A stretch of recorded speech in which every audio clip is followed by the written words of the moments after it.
नमस्कार मंडळी. सर्वात प्रथम अमरावतीकरांचे आभार मानते की आपण सामान्य माणसाला साथ दिली आणि काँग्रेसच्या हाकेवर आपण आदरणीय खासदार बळवंतदादांना निवडून दिले.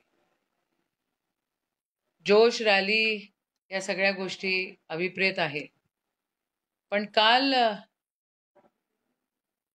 काही 2-4 उडाणटप्पू लोकांनी जे काही गोंधळ घातला तो गोंधळ अजिबात कोणीही स्वीकारू शकत नाही आणि कोणीही त्याची तारीफ करू शकत नाही.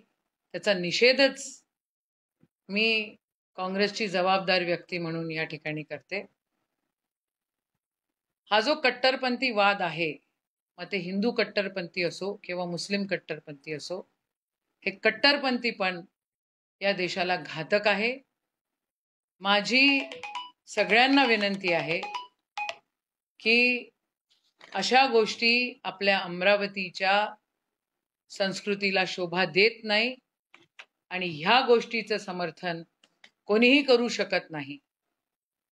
कोणीही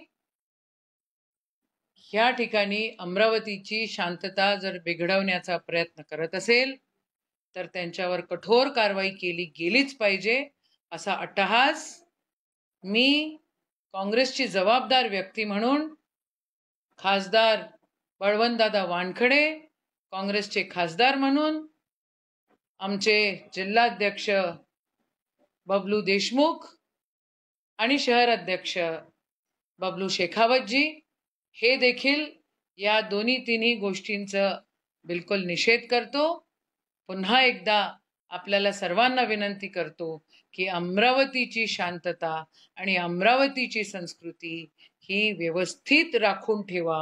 त्याला जर कोणी गालबोट लावायचा प्रयत्न करत असेल आणि कोणी वात्रटपणा केला असेल तर आपण तसाच वात्रटपणा करू नका. काही भडकाऊ लोक जे मागच्या काळामध्ये भडकाऊ भाषण देऊन त्यांनी अमरावतीमध्ये राजकमल चौकामध्ये दंगल करण्याचा प्रयत्न केला होता, ते आता सुद्धा पुन्हा त्या प्रयत्नात आहेत. माझी अमरावतीकरांना विनंती आहे, माझी महाराष्ट्रातल्या या देशातल्या सगळ्या लोकांना विनंती आहे की प्लीज शांतता राखा आणि आपल्या संस्कृतीचं जपन करा. जय हिंद, जय महाराष्ट्र, जय काँग्रेस.